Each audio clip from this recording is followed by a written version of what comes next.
The children are upstairs and awake, so you'll probably hear them. This is the Rogue Podcast. I'm Rebecca. I'm Morgan. We live together, work together, raise 4 kids together. But she just spent the last week obsessing over a new dining room table. And then we bought it. We did. And we planned our entire dinner tonight, and she got into the grocery store, froze, and bought something completely different. ADHD. I was just going to say that. What you gonna do? Her ADHD brain on whatever Pasta today's salad date and is. potatoes are very different items. It is what it is, man. Well, we're back again to talk about the secret lives of Mormon wives. Part 2, episodes 5 through 8. We had a brief little pause in there, and we apologize for that. I don't apologize. It was a fucking week. We had a long week, and we just didn't get this filmed in time. We didn't. It is what it is. We're humans. So we're starting on episode 5, which is the Book of Broken Vows. And go ahead. I don't have a lot about this episode. I don't remember what happened. I just wrote notes. So this is the episode. Where it starts out with Whitney leaving the group chat. And I wrote, God, she's dramatic. Yep. And we don't talk to Whitney about her leaving the group chat until a little bit further in the episode. So my notes about her leaving are a little bit further, but her number one complaint about leaving this group chat is that no one called her to see why she left the group. Like, because they know you're right there that you did it for the attention. And so people would call you, which she says so many times in this season. Like, nobody called me when she moved to Hawaii. Nobody called me. And then immediately they're like, but I did. And also, it's not their responsibility. I'm pretty sure I said this exact thing in the last episode of this. I make a lot of comments in my notes about Macy feeling so responsible for Whitney. Mm-hmm. I think we start to see in later episodes Macy kind of like giving up a little bit because it's just not worth her time and Whitney's not reciprocating it, and we see that largely here in a few episodes. I agree, but I do still feel like even when we'll get there, the final episode, but like all the way through, she's like, God, Whitney, why? But at the end of the day, if Whitney apologizes, she's like, I still love you. Yeah, which is, I mean, great friends, I guess. I guess. Is this the episode where Layla gets divorced? Yeah, this is Layla's divorce party. Yep. That Whitney shows up to. Mm-hmm. I also have in here, I don't know what event they were at, but they were posting photos of it. What is it in this episode that she doesn't go to? I don't remember. But anyway, they were posting photos and Whitney's like, they're only doing that so I'll see them. They're influencers. Like, they're always going to post photos. It's their job. Yeah. So that was weird to me. Yeah, because her husband and her did something completely separate. Yeah, they went to the farm. I feel like I said this in the last episode, but I wrote, Taylor needs therapy. She's mentioned it before, but like something about this episode, she clearly has some stuff to work through. And obviously we see that like throughout this whole season. Yeah. Whether it has to be self-worth, value, like her still punishing herself for her past mistakes, or her hesitance to move forward in her relationship. Like, yeah, I even wrote that Taylor being so upset that Dakota slept with someone else after they were only talking for 3 weeks. Like, they weren't even dating. Mm-hmm. And they had the conversation that they weren't just like, they weren't exclusive. And then like, she's so upset about it. And that's insane to me. But yeah, that's all. I don't have much for episode 5. Me either. All right. So now we're on episode 6 and I didn't get the title of this one. It is what it is. Yeah. The first thing that happens in this episode that grossed me right out is Taylor's at her mom's house talking about how her and Dakota had a fight that morning. And I don't think he was answering her was the problem, answering her calls or text messages. So her mom tells her to text him and say, I'm going into labor, even though she's not. No. And he immediately calls her. Yeah, I don't know. That Ugh. That was yucky to me. Taylor's mom's the worst. I mean, Taylor did it, so She did. She's also clearly easily influenced. I Not a good also direction. I also put that I can't agree if I'm siding with Taylor or Dakota. And even still, now that we've completely finished, I don't think I'm on either side. I know I'm not. Because they keep saying that they're arguing constantly, but they never show the fight. They never show who starts it. They never even really show what it's about until we get a little later in here. But yep, so that's how we start. And then we do discuss, there's talking about, everybody's with their husbands kind of talking about the fact that they're going to go to Vegas. And so you see each couple and like how their dynamic is kind of working. And for me, it was like really clear that Macy's husband and Jesse's husband and always Demi's husband were all super supportive and like totally cool with this trip. I would say I don't even think we talked to Demi and her husband in this one. I don't remember. I think everybody's just like, he's fine. He's good. She knows he's good. Macy's husband was like kind of fishing for an invite for sure, but she was just like, I'm going to have the best time. And Macy's husband is fishing for an invite because Macy discusses with him that Dakota and Zach, or she actually just says Dakota when she's talking to him about it, is driving to Vegas. And then we later find out that Zach is driving with him. And everybody makes a huge deal of this, and I don't think it's that crazy. His wife is almost 9 months pregnant. No, girlfriend, sorry. I don't think it's crazy to follow her to Vegas in case something happens. I don't think it's crazy for him to do it. And then they say Zach is going just to like keep him company. Zach's going because he's a gambling addict. He sure is. And because he is the most controlling man in all the land. Yeah. They don't stay with the girls. They get their own hotel room. They put a sign on the door that says no penises allowed or something like that. Only, which was funny. Only vulvas. Only vulvas, I think. Yeah. I also put Taylor keeps saying in all of her arguments, I'm delivering a baby in 18 days. So let's go to Vegas. That's a good idea. For sure. 100%. You should definitely be driving hundreds of thousands of miles and going to, I mean, not hundreds of thousands, but. No, because it was like, what, 4 hours? I don't know. 5 hours? That's a trip. I wouldn't. Yeah. Imagine how many times they had to stop for her to pee. A lot. Before they leave for Vegas, Taylor shows up at Jen and Zach's house because they're all leaving from Jen and Zach's house. And she says that she doesn't even know if Dakota is coming because they got in a huge fight that morning. Didn't she kick him out of her car? Yeah, she kicked him out of her car. She left and went to Jen's. And then Dakota shows up and they work it out, whatever. And then there's like a lot of awkward arguing and crying. With and Jen and Zach's just like standing over them. Yeah, it was a little It's weird. And then I'm pretty sure, if I remember correctly, Jen asks if they can pause so they can get going. Yeah. And then she's like, we can resume this fight in the car, but like, we're losing time, guys. And so then when they get to Vegas and the boys finally leave the house after dropping the girls off and eating sandwiches, I believe. Yep. The first thing Jen says is, sorry, we're a little late. Some things happened this morning. And I'm like, why?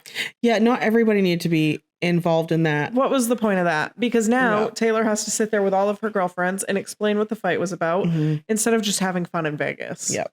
Like they resolved it. Clearly they hugged and kissed and enjoyed each other when they left. And then that's when Jessie tells them to all go get ready because she has a surprise. She does not tell them what it is. And she does not tell them what it is. They get a really cool party bus. They do get a cool party bus. And then she's like, surprise, motherfuckers. We're going to Chippendales. They're also in Vegas to just be in Vegas, and they're celebrating Layla's birthday. I put in here somewhere, I don't remember where, I don't think it's out of the realm for a spouse to request something like no strippers. Even out of Mormonism. I don't think that that's insane. The spouses are pissed. A few spouses are pissed. 3. I mean, a good portion of them. Because Macy's husband, not happy. No, not Macy's. Yes. She just didn't leave. Yes. Remember, she took a phone call. No, she did leave. Oh, yep, she did. She, Jen, and Taylor all did. Jen's husband, pissed. Taylor's husband, pissed. And then there was one other one that was not happy. but got over it, and I don't remember whose it was. Or Yeah, maybe too. it was just them I three. think it I was don't just the 3. I also put in here. So this starts a snowball effect. Zach and Jen fight a lot in the like 30 minutes that they stay at the Chippendales thing. And then they're still fighting when she leaves. She says that he's saying certain things like, I don't want to be married to you anymore. I don't know who you are. Da da da da da. And I feel like at first you and I were both like, is she just being super dramatic? Yeah. And I also put in here in this moment because everybody is flipping out and saying that Zach's the worst human being in the world and da da da da da. And do I agree? Sort of. Yes. I think he's a terrible human being. Especially when you really get into it after the fact. But it's also her husband. And if she wants to put up with it, it's her prerogative. And having her friends constantly be like, you're married to the devil isn't going to help anybody in this situation. Jen, Taylor, and Macy go back to the house that night, kind of like do whatever. Jen is freaking out the whole time trying to deal with her husband, who at some point just like shuts her down and is like, I'm not talking to you at all. Yep. And he went out gambling. And the other girls actually had a ton of fun at the show. Which some daddy things. Demi had her hands on some butt cheeks. Yep. And they come home like still hyped from the show, and the other girls are absolutely just not having their energy when they come through the door. I remember that. And like now I get it because Jen was going through it. And at the time I still thought, God, I think she's being a little dramatic. But then they kind of flash forward to the next morning. And who was her roommate that was reading all these texts? Was it Jessie? No, it was Macy. Macy. And I think Macy or Taylor. I don't know. Remember. Regardless, one of the girls like reads the texts that he's been sending her. Jen hands her phone and is like, yeah, because like, at that point Jen wasn't there. She had left in the middle of the night, and so the girl was telling the story of like all the things, and I was like, God, he's maybe worse. Yeah, than I was. So Jen disappears in the middle of the night, and we end up finding out that she is at Zach's hotel with Zach, and they stayed up all night long discussing it. I also have in here, I think the Chippendales performance and inviting them without telling them was so over the line for Jessie. I put in here that even if Jen is nervous about Zach and what he will do, I think that should have been more respected if she thinks she's her friend. Yeah. And Jessie's like, well, my husband isn't. You're not practicing Mormons. Like, that's a big difference. And you know what that all entails. And I don't know. I think that was over the line, in my opinion. And then I think that's pretty much where we end. Just a ton of Jen and Zach drama. Yeah, we have a lot of Jen and Zach drama. She ends up saying that they made up. Everything's fine now. And it was one of the hardest nights they've had in their marriage. They discussed a lot of things. We don't ever really get into much detail about what exactly, but we don't. But I think from outside perspectives, both Demi and Jessie have had some experience with relationships with this sort of dynamic, and it really triggered them. Both of them were like, I see and I know exactly what's going to happen. This is what she's going to do. It's exactly what she did. She came and was like, if we talked and it's all going to be fine. They're like, that doesn't negate all the things that happened last night, all the crazy mean things he said. Like, I understand it's hard to hear over and over, but I also understand that as people who have experienced that kind of stuff, like, that's really difficult for them to watch someone they love go through because they've been through it themselves. Right. And I agree with you, but I also think that if that's your circumstance, then walk away from the friendship, because you can't have a friend that you're constantly talking shit about their marriage. No, and I think the friend group we are witnessing here is just different too, because we see this with Demi and Jessie with Jen, but we also see it constantly with Macy for Dakota and Taylor. Yeah. They're constantly all just like, so toxic. You're terrible for each other. Yeah. Don't do it. Don't do it. And that's an odd and like one she's to me. I mean, she's not wrong. No. But like, But I it's guess also not your place. No, and she kind of goes about it in a weird way because I don't think Dakota's the worst person on the face of planet Earth, but I do think that their relationship is not. It's almost like they're trying to parent them. Yeah. Like it's something I would see a parent doing. And maybe that is easier for like, maybe this brings it back to like the Mormon thing, because maybe that's the dynamic they're comfortable with in a relationship because they have seen and they became parents young. And so like, that's kind of where their mindset goes, and they haven't had a ton of healthy adult co-relationships. That could be. Yeah. Yeah, I don't know. It just feels very toxic and icky to me. So that kind of wraps up episode 6. Yeah. Episode 6 was mostly a Jen and Zach fight. Yep. With some juicy man booties that we really didn't even get to see because half of them left. Yep. Okay, so this episode 7, the Book of Trust, and it really just ties in. It's kind of the rest of the Vegas trip story, none of which goes well, frankly. Nope. Like, everyone's miserable. Dakota calls Taylor the next morning to apologize, essentially. I don't even think he was calling to apologize. I think he was just calling to be like, Jen was here all night. Like, what is going on? And he says something. Oh, she says that she got a photo with the Chippendales. And he's like, you got a photo? And like, was he a little bit, it was so hard because I don't know if she thought he was judging her but she flies off the deep end. And then she hangs up on him. And that grosses me out immediately. I'm like, oh, how old are you? I'm a hang up girl. No, I learned it as an adult because I don't know if this is her circumstance also. I got to a point where phone calls especially are easy for some people to get aggressive and like kind of nasty. She was the aggressor. Yeah, she was. But I'm just saying this is why I do it. I get to a certain point, I'm like, you either need to stop. I'm going to warn you most likely, but eventually I'm just going to hang up. I just get the feeling from Taylor that she just wants this to end so badly. Yeah. So she's picking every fight she could possibly pick. Because I even have that. Like, he wasn't even picking a fight. He was just like, oh, you got a photo with them. Like, I didn't know that. And that was the end of the conversation because she hung up. Yeah. And then kind of some of this is kind of Jesse and Demi like trying to justify why last night was okay / okay for them to go to the Chippendales. Yeah. Without telling everybody where they were going. Well, and because Demi didn't know at the time, but like her husband's so progressive and like is totally fine with it. So she kind of goes into this thing where she's talking about how. Isn't Demi also the one who's no longer practicing? No. Okay, that's Michaela. Okay. Yeah.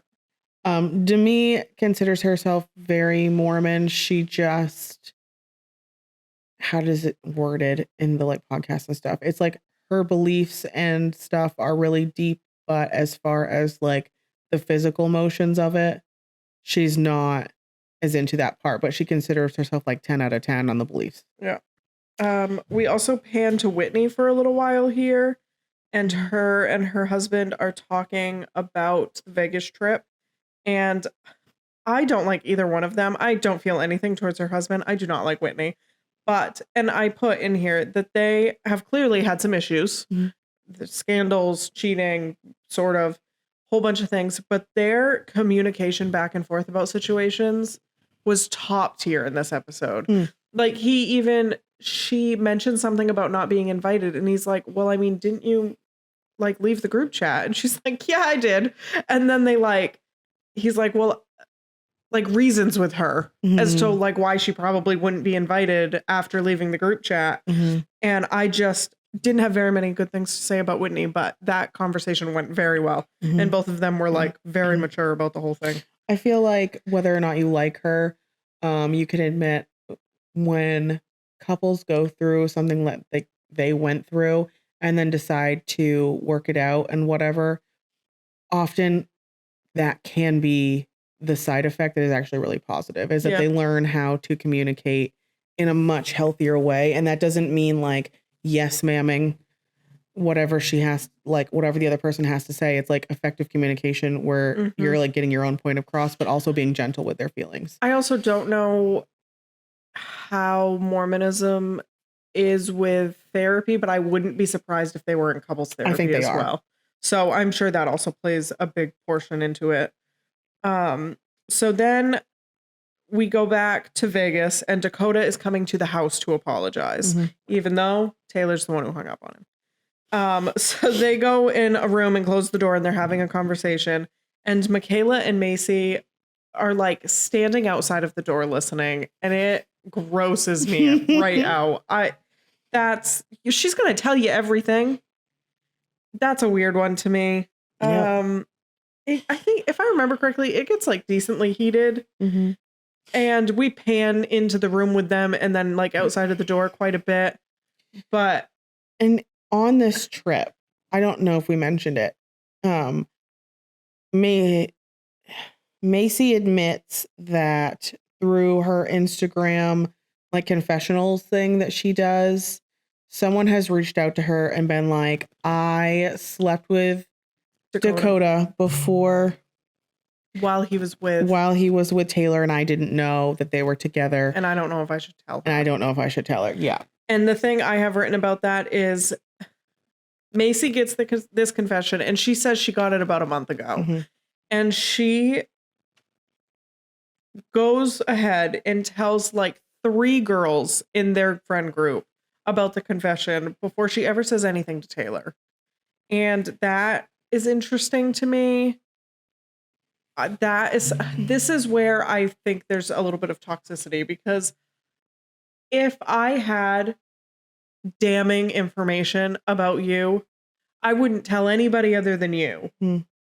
And the fact that, I mean, I guess they're all super close and we don't really have somebody else who's like, I would even tell you before I told Tyler about it. And I tell that man fucking everything.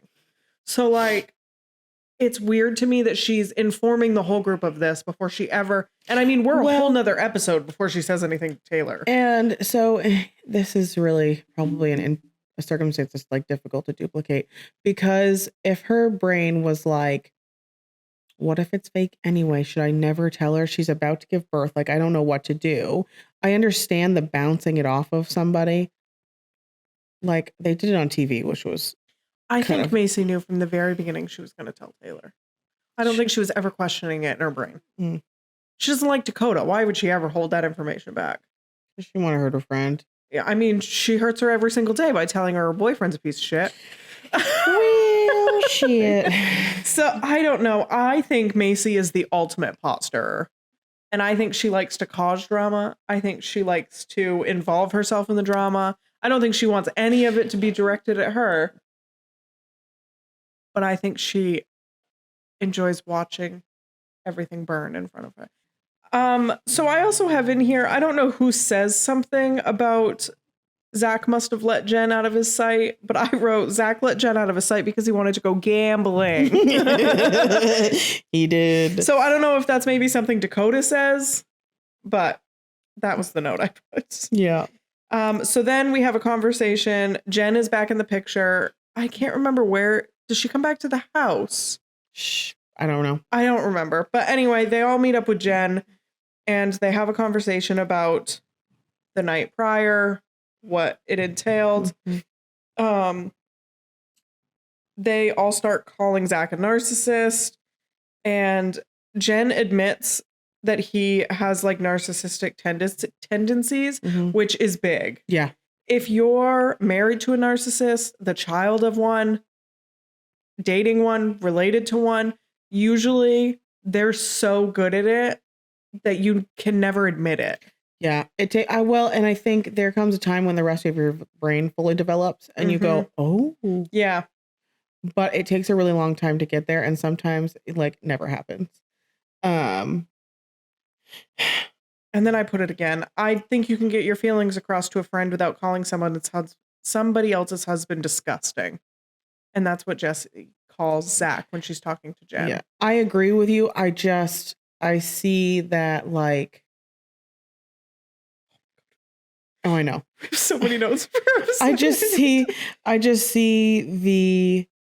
the side of it as she's been through it. She doesn't want you to. And also, it's like, it's about Jen, but it's kind of not about Jen. It's kind of about Jesse, and she probably hasn't fully processed some of the trauma that she's went through in that relationship. And it just like is coming across in a way that you don't like to watch. Right. I guess there's also just a portion of me that Tyler and I have definitely had moments in our marriage where on both sides where our friends could be like, what are you doing?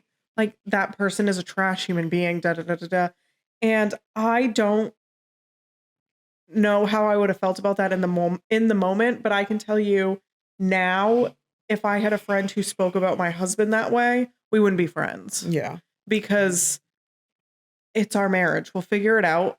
And certain circumstances, obviously, if your husband's beating the shit out of you on a daily basis, obviously I think your friend should intervene. The difference too for me is I haven't even experienced that level of the things that he was saying in those texts, and that is straight up abuse. Yeah. So yes. Okay. I totally agree. He was being verbally abusive. No doubt about it. And I'm not I'm going to use that as a TikTok. I'm not saying that I want her friends to not intervene at all. Mm-hmm. I just think there's better ways to do it. Yeah. Because I also think it's verbally abusive that they're just sitting there calling her husband names left and right. There's like no context to what they're saying when there's a ton of context to use. Yeah. Like there's so many things that they could be like, this right here. So why is what he you're doing saying this? is that like it's their way of communication that's the issue for you. Like, yeah, because they think by just calling him disgusting and narcissistic that it's gonna something is gonna click in her brain and she's gonna be like, oh yeah, I'm out. Yeah. And it's not gonna work because you guys have been doing it. Yeah. That's clear. I have a hard time with this one because you can't take what he did there and just go, it's their marriage. They'll figure it out to a certain degree in my eyes, just because it was straight up abuse. Yeah. And so that's how it's like, I've never been in that situation. And I've also never been close with anybody in that situation. So I don't know how I'd react. And I would agree that the name calling is not the best way to do it. But I also don't know how I'd speak about it. I think they also at some point get mad at him for name calling. And then they name call him. So like, that's a thing people do. Yeah, I just I have a hard time with this one, and I also have never fully been in this position as a friend. I think verbal abuse has many different levels, and I think everybody experiences it a little bit of it in some aspect of their life, whether that's a terrible boss, terrible partner, or a terrible friend. But Jen has also made it like pretty clear that like she's in love with him and she plans on staying and they're going to work through things. And she gives some of those key phrases to me that abuse victims always give. No one's ever loved me as much as he loves me. I don't remember. She did. And if I want her to be happy and do whatever she needs to do, I know like she's not your favorite person, but I would assume that you're kind of like same, like you want whatever for her. Like obviously you don't. But I don't think anyone, unfortunately, other than her gets to decide what that actually entails. And I just worry in her circumstance that her friends reacting and acting the way they do when it comes to her husband is going to make it so she doesn't want to go to them. And then like, who does she have? Because his family's obsessed with him. And like, and I know right where you were going to go with that's a classic like move for an abuser to do. Yeah. They want to, but he's not the one doing it. No, I was going to say it's a classic thing that happens to abuse victims. Yeah. Is that one way or another, they get alienated from their friend group, whether it's because he's saying you're never allowed to see them or because he acts that way in front of them and they're like, what the fuck? I just wish they were more self-aware about what they were saying and when they were saying it and how they were approaching, because I'm worried that it's going to make her put walls up when it comes to her friends. Yeah. And I can't blame her because it is her husband and it is ultimately her decision whether she stays or goes. And you don't want to hang out with a bunch of people who you know can't stand your husband. Okay. Well, there wasn't that much in that episode. We just had a lot of feelings about that situation. So moving on to episode 8, where we have 625 pages of notes. Okay, so we're on the last episode, episode 8, and it starts off with Dakota walking through the door, listening to Taylor and her mom talking shit about him. Like, I end this season almost feeling worse for Dakota than I do for Taylor because, like, the man just can't catch a break. He can't do anything without somebody. He is also constantly whining. Constantly whining and constantly crying. And I can't remember what episode it was, but it's one of the last few where she's just like, I cannot go through many more days where there is just another thing. Yeah. Like, I can't. Yeah, Can we just... I don't know. I wish they showed more because I feel like we're getting two very different sides of the story, but then they're never showing us. Well, and she does own up to a lot of their arguments, like with her starting. Yeah. It's just like he's constantly, and you can see the cycle he goes through. So I would assume that it happens regularly because you kind of see it a few different times in their little arguments that we do get to see. And it's like him getting mad and then him eventually coming around to, I just love you so much and I just want this to work and I just like, so he always ends up whining at the end. See, I don't think that's whining. And I feel like we don't ever really see him get super mad. Like, he gets irritated with the situation, but if you're being called a cheater every 5 seconds of your life, you're gonna start to get irritated. I'm more talking about him pushing the marriage thing and her being like, I don't want to. Okay, so I have strong opinions about this one because she is the one who's constantly saying, I'm not ready to get married, when that's not what he's talking about at all. I think she thinks that's where he is coming from. So she constantly snowballs into that aspect of it because we witnessed this when they were in Vegas on the bed talking. And he even like flat out says, like, that's not even what I'm saying. I just want this to work. Marriage, no marriage. We have a kid coming, like my first kid. I want to be happy. I want to witness it. And I'm sure in the beginning, the marriage was the big conversation because when we start this whole series, that's what it is. So I think it just like stuck to her and now she can't let it go. She thinks every single issue is about just that. Right. And he's said like multiple times, that's not even what we're talking about. Like, why are we here? I feel for Dakota because and we get into this. So the confession comes up. Didn't they at the end of the last episode, maybe, I think is when Macy tells Taylor. I think so. And then, so Dakota says the confession is false. I believe Dakota in this moment. And it's come out now after the season. Nothing has come out yet. And this is why I say that I start to feel for Dakota because he gets to the point where he's like, I don't know what else you want me to do. I don't know what else you want me to say. I've told you everything. I've laid it all out. We've discussed it. We've discussed it. We've discussed it. We've discussed it. Like, I think he's just exasperated. He's Morgan. And he gets to a point where he's like, so, I don't want to say frustrated, but like he's getting hammered about it so much and he has nothing left to say. So the tears just happen. Yeah. Because he's fair. Like, there's nothing else. Yeah. You keep wanting me to tell you more and there's nothing else. Yeah. So, and like Tyler and I have been to this portion of our marriage where it's just like, if what I'm telling you isn't enough, then it's not enough, but there's nothing else to tell you. Yeah. So you either kind of have to take it or leave it. Yeah. And then Dakota calls Macy.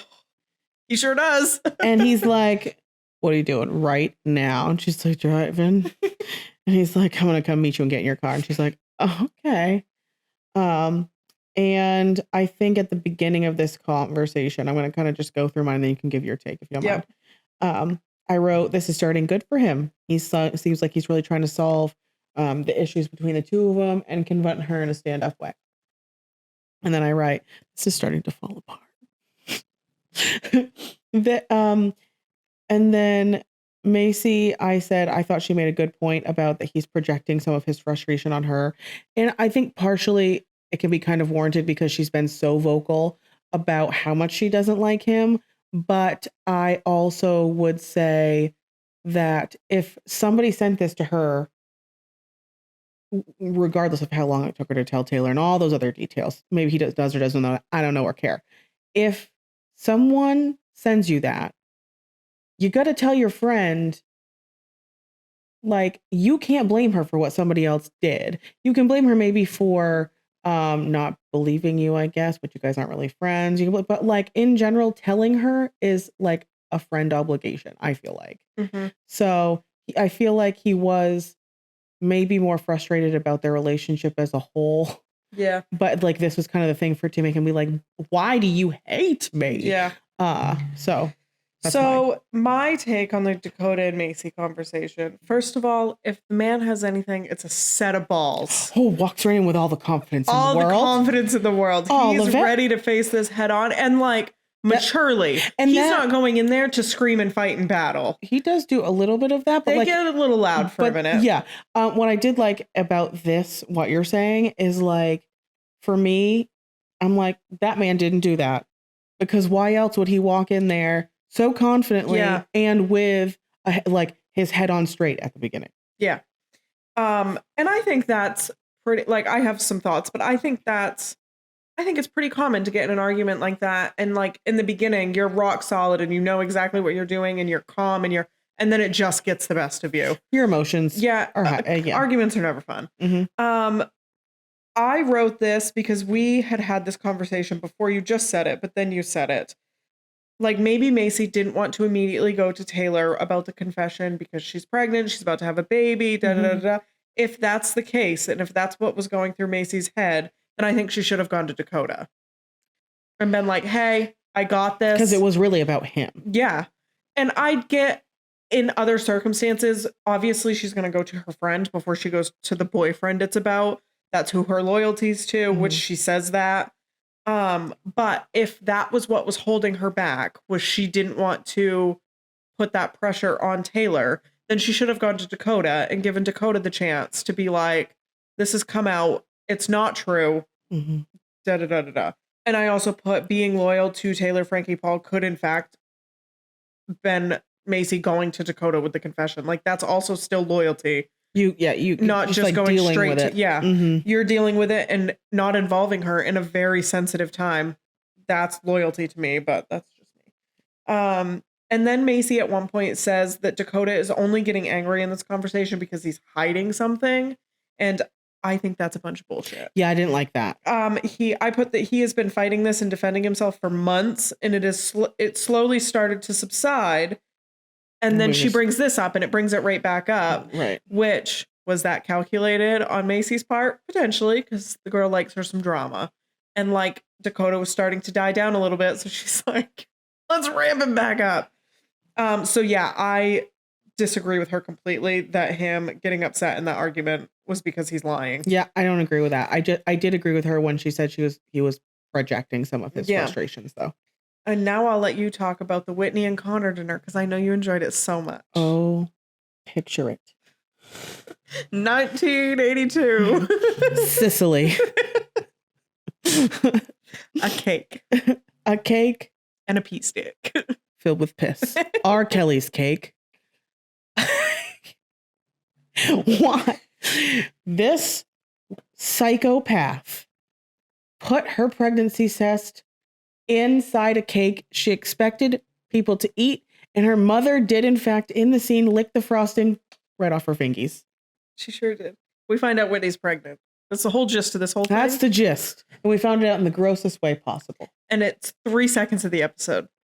Maybe a few more than 3. It's a few more than 3. Not much. I spent 25 minutes ranting about it. Reeling. What's wrong with you? It's gross. It's gross. It's gross. Also, you're gross. So I like how they're like, is that the actual one? And she's like, yeah. I'm like, no. I'm sorry. There are 852,471 ways to announce your pregnancy. She wanted to be different. She was different. She found it. So then we go to Jack and Zen. You know what? Rename them. Fuck it. Zach and Jen post Vegas check-in. We find out that Zach was accepted to New York for medical school. We have very different opinions about this whole situation. Jen tells him that she doesn't know if it's worth it for him to go to medical school. Jen is the breadwinner currently. Zach is obviously still in school. She's worried that going to New York, obviously she wouldn't really be in mom talk that much, if at all. She would have to make their income on her own with their own social medias, which they all do. Yep. It's not just mom talk. Right. And then I put in here, okay, this is also a military thing that people do. I have probably even done it before in my life. But the way she keeps saying, like, we are doing medical school and, like, we're going to medical school. Gross. Stop it. No, you're not. Like, we're pregnant? No. She's pregnant. No. I think this is the one time I'm going to root for Zach ever in life. And frankly, it grosses me out a little to do it now. I think Jen telling Zach that he shouldn't go to medical school is nasty. But was she telling him that, or was she just saying, don't go to the New York one, bro? No. She said medical school. She doesn't think medical school is worth it. Okay. Maybe he only got into New York. I don't know. They don't really talk much about that. He also doesn't say he is going. He just says he got in to New York medical school. I have notes for your opinion here. Okay. Or not notes, just inquiries. My devil's advocate. Yep. Devil's advocate moment. What are his grades like? What is he like as a student? Does he really care about this? She knows the answers to those, and I don't. I mean, we know he cares about it. That's mostly what he talks about. He's full of a family of surgeons. It's always, he says multiple times, and I put it in here, it's always been his dream to go to in not only medical school, but this specific medical school. Okay, I didn't know that part. Yeah. I didn't remember that. But I'm kind of like, if he's a gambling addict and he's a shitty husband, maybe he's like not that great of a student. And she's like, I'm about to spend all of my dineros on this schooling that probably isn't going to go well. And or maybe she's just like over her marriage. And she's like, I don't want to pay for this man to go to medical school. And if that's the case, like, fantastic, leave. Okay. She's never going to leave, probably I don't think. But if it is the grade situation thing, or maybe he's just like not as committed as he should be. Maybe it's more about the looks of it and not the actual job. I mean, he comes from a family of surgeons. So like the pressure of that can be. And like, that's fine. If that's the situation, then her stance makes a little bit more sense to me. I can tell you right now, if I had my entire life dreamt of being a surgeon, and Tyler comes to me and tells me I can't go to medical school because of TikTok, I'm going to be pissed. Well, because of TikTok, which is the sole provider for our home. Which is fine. She can do it on her own. Yeah. She doesn't have to have mom talk. They all do it. Yeah. They all have their own brand deals. That whole conversation.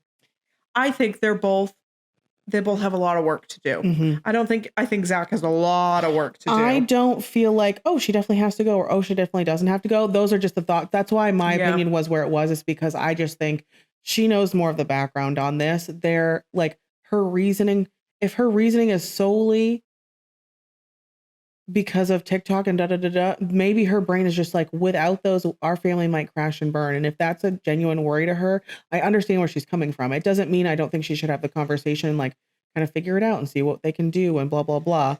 But that's just where my brain was for that whole part. Yeah. So then we have Macy. I cannot talk. Same. It's too late in the day. Macy's baby mama launch party. Baby mama is her like vitamin and wellness brand. Yep. The first thing I wrote is Jesse says that all of them look up to Macy. They all need to find a new role model. And I wrote, Jessie is such a girl's girl and I love her. Macy's not my favorite. I know Macy's not your favorite. I'll tell you, I know Jessie pushed the envelope for you with the whole stripper situation. I just really like her. I think that she is like such a good hype person. And she's like, I'm so proud of you and your accomplishments. I don't think she sees the other women as competition. I think this is why I like Demi over Jessie, because she has all of those same good qualities, but she doesn't have the gross parts that Jessie has. Yeah. The pushing of the boundaries, or the you can do this because I can do it, even though I'm not a practicing Mormon and you very much so are. Yeah. I think Demi's definitely my favorite out of all of them, but I think Jessie is right up at the top of it. I understand those qualities maybe aren't the best, but she also has a personality like you in that I don't have to guess with her, and take it or leave it. She is herself, and her opinions are going to be out there. And yeah, she definitely has some mishaps sometimes with like how she goes about things, but Jessie just doesn't think her actions through sometimes. Yeah. Either that or she just doesn't care. I hope it's the first one. Yeah. Yeah. We'll probably never know. Anyway, so the launch party, Whitney does not show. Which is the biggest hunk of bullshit. Okay, so I watched in this off week the interview that Whitney does I have not seen it yet. Okay. With the Squeeze, the Taylors, Lautner. And we can get into what I'm about to say when we get to the birthday party part. But she does not make herself look any better. No, I've heard that. She does not. She does not save it, and I kind of expected her to. Also, and when we very first started this, I thought that was the text that was sent was to I thought the text that she sent where she was like, my mental health and blah, blah, blah, blah, blah, was to Taylor about her baby shower. The text she sent that was like, I'm not coming because of my mental health and blah, blah, blah, was to Macy about this party. And then, so she did send a text saying, I literally can't come. I'm sorry. I love you and I wish you the best. And then she never texts her again about it. Like, doesn't text her on the day of to be like, good luck, blah, blah, blah. So I'm going to give her one little breadcrumb of you kind of did the right thing by sending that text. But after all of the support and all of the work this woman has done to try and make these other people not hate you, and you couldn't come to her one thing that she's been working on for literally years at a time, fuck straight off. You're an awful friend. Yep. So I have pretty much that same thing. Like, Macy is the only one supporting and defending Whitney this entire season. She constantly says that she misses her on everything that Whitney didn't go to. And you can see Macy's heart like break as soon as she finds out she's not going to be there. Like, I feel like she got that text weeks before, blah, blah, blah, but she was still holding out hope that like she'd just get over it and show up for her. Yeah. Because she's done it enough herself. And then there comes a point where I believe they're talking about Whitney, and Macy tells them that she doesn't want any drama on her night. And I put, Macy doesn't want the drama when it's her night. She doesn't mind stirring the pot when it's anybody else's night. And then somebody else goes, you know what we can all do? Wait until the clock strikes bam for this launch, for the launch, and unfollow that bitch Whitney. And I also didn't like that. That was a very teenage girl moment. Yeah, I didn't like that at all. Like, they had their phones up in front of the screen. It was a little weird. I understand the solidarity. Same, but I put, wouldn't it have helped Macy more to be on our website ordering something than unfollowing somebody? Yeah. Because that's what you're supposed to do at a website launch. And then, not to only talk about Jen for the last 25 minutes of this thing, but she shows up, and this is kind of the first thing they've all done together since Vegas. And you can tell, like, she's super awkward. She's kind of embarrassed. She doesn't really know how to act in front of them for a bit. And she, like, keeps apologizing and trying to make sure that, not really apologizing, but kind of, like, trying to make sure that everyone doesn't hate her husband. And, like, how exhausting. They also make a big deal about the fact that they're shocked that Jen's being treated the same way as other women in the church, when, like, she's a very active member in set. So, like, why would she be treated differently? I guess was what was going through my head. And they were shocked about it. I think part of it is that a lot of these women, which is, you know, the Mormon community was real upset about this when the show was coming out, are divorced, and it was for like some of these reasons. And so It is interesting because I feel like a lot of them are kind of trying to modernize their own religion in a way. And it's hard to be the ringleaders for that. You're going to catch some hate. But then it also just, to me, not only with the spouse part, but also the religion part, like, you can modernize it all you want, but you're still going to have people, even in your same age group, who prefer it the old way. And I think Jen might just be one of those people who, or is just like complacent and doesn't care. Yeah, no, I think she cares. I think a lot of things that the new era of the girls are trying to do for Mormonism, Jen is still very much against. And so I don't know why they're so shocked, I guess, is my only opinion there, because you can modernize it all you want, but not everybody's going to follow suit. Yeah. And frankly, you don't want them to, because that's what you're fighting against, is everybody following suit. So I don't know, that the whole my thing keeps going back to the very top, and it's busy. Well, we can keep talking about the whole Mormon thing because this launch party has a tattoo station. It does. Which we were both like, yep. I'm pretty sure that's not allowed. It's not, but a good portion of them have little tattoos. Mm-hmm. I just found that interesting. Yep. So then we go to Taylor and her water breaking. No, wait. We have to rewind to the party really quickly. The party's after. No, not the party. The launch party. Oh. We're just talking about it. I wrote, that is a big, capital B-I-G, bow on Macy's butt. You may move on now. Okay, well, now Whitney's water has broken, now that we've discussed the bow. This was a really quick scene. It was so quick. Dakota is giddy. He is. Giddy. And because of that, I wrote, it's so sad that they are going through all the shit that they're going through, because like this is the most exciting thing to be going through, but it's kind of tainted. Yeah, but you can almost see all of that just like disappear in the moment. Like Dakota is so excited. Even Taylor is a little excited talking about it. She's like, well, I'm still leaking, so like something's happening. Yeah. So yeah, we literally see them for like 15 seconds. Her water's breaking. And then we go to Michaela's birthday, and she does a skating rink party, which was cute as a button, but they were all wearing outfits where I'm like, you're going to show your bits. Yeah, they were wearing very, very short dresses and you're going to fall down, boo thing, and you're going to show some stuff. Jen says that her and Zach have the flu, or she has the flu, so her and Zach will not be attending. Everybody thinks she's lying. Yep, lots of speculation on that one. Yep. We're pretty sure that he's like, you're not allowed to be part of Mom Talk anymore, and this is kind of just like... I don't know what I wrote this about, but I go, here we go. Time for Macy to bring up everybody else's drama. Why can't she just let it be and not tell everyone? I don't know what it was about, though. It was probably about Jen and Zach. Yeah, or the confession, maybe. Maybe. So...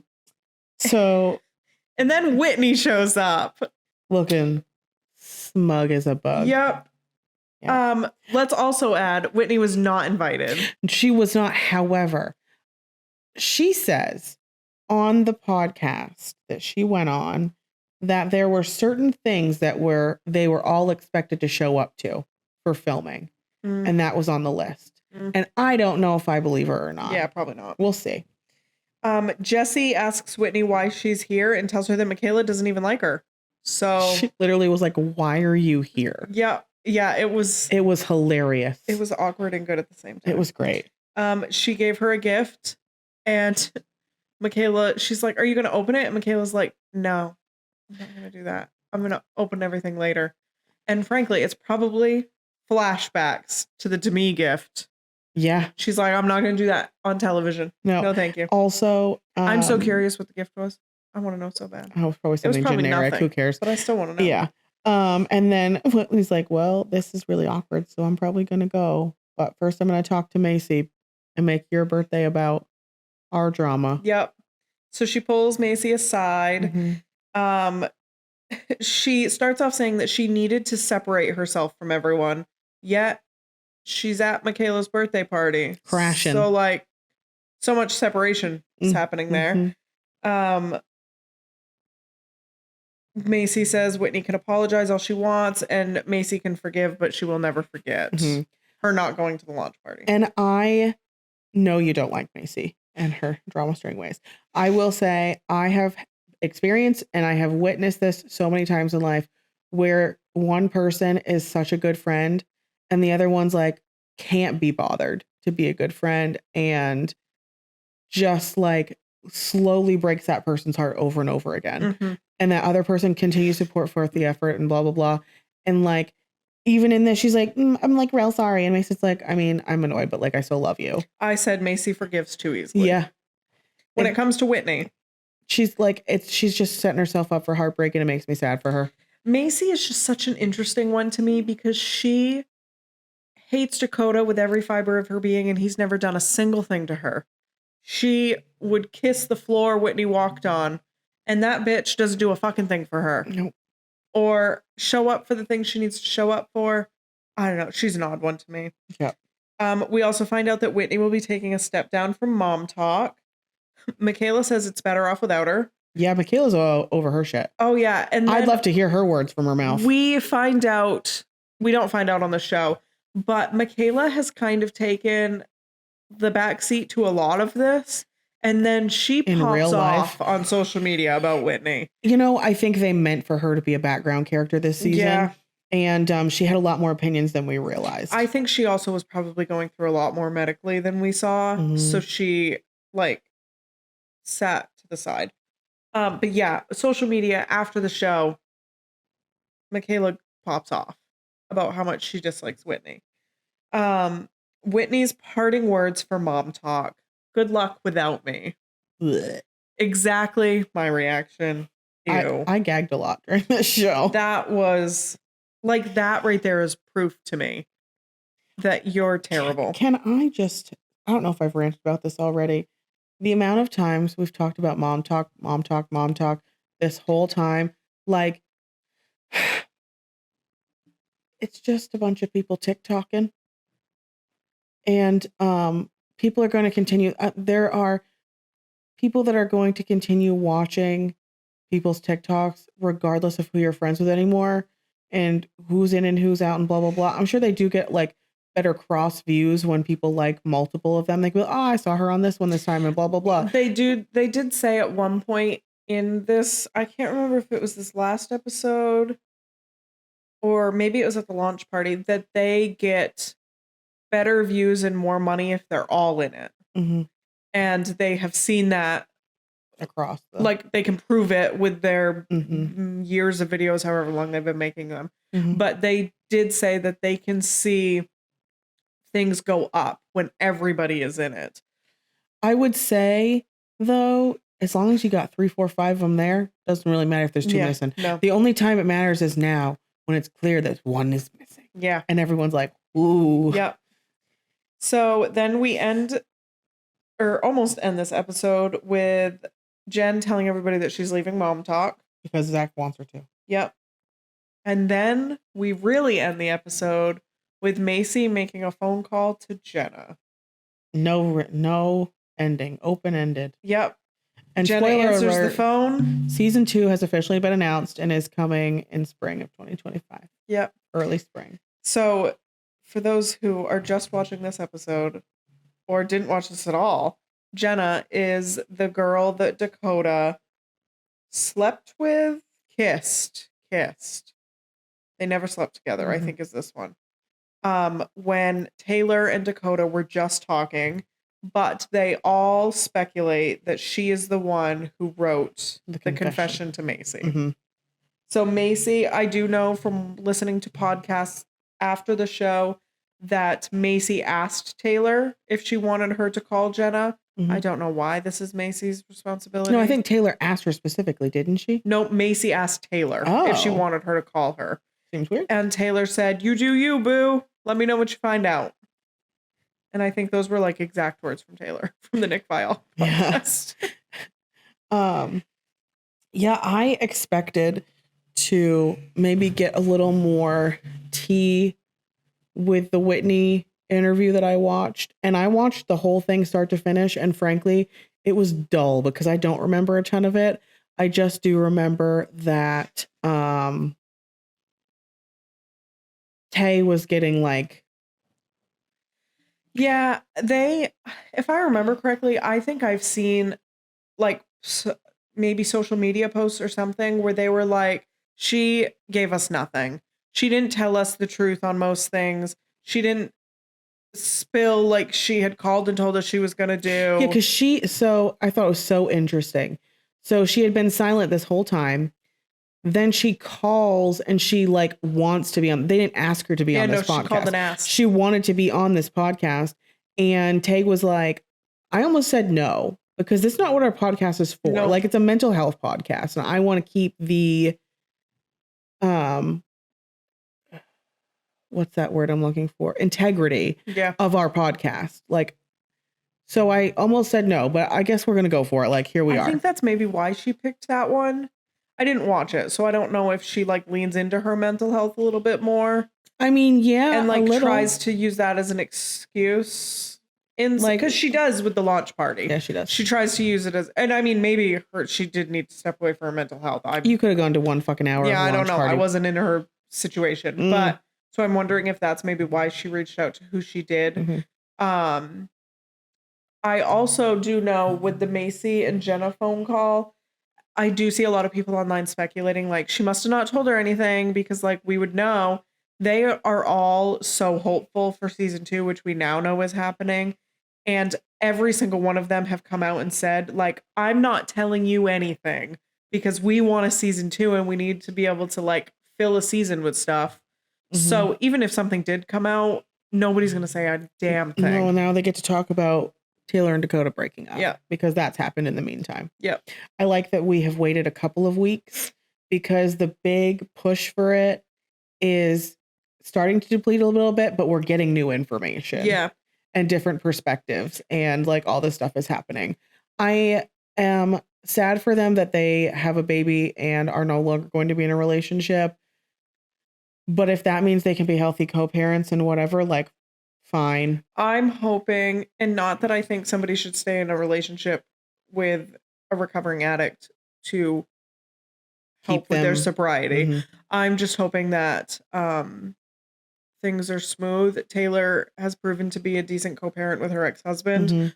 So I'm hoping that things stay smooth sails for Dakota. And I feel like this is a good way to end this episode. Let's just like say what our hopes are for these people moving forward. Oh God.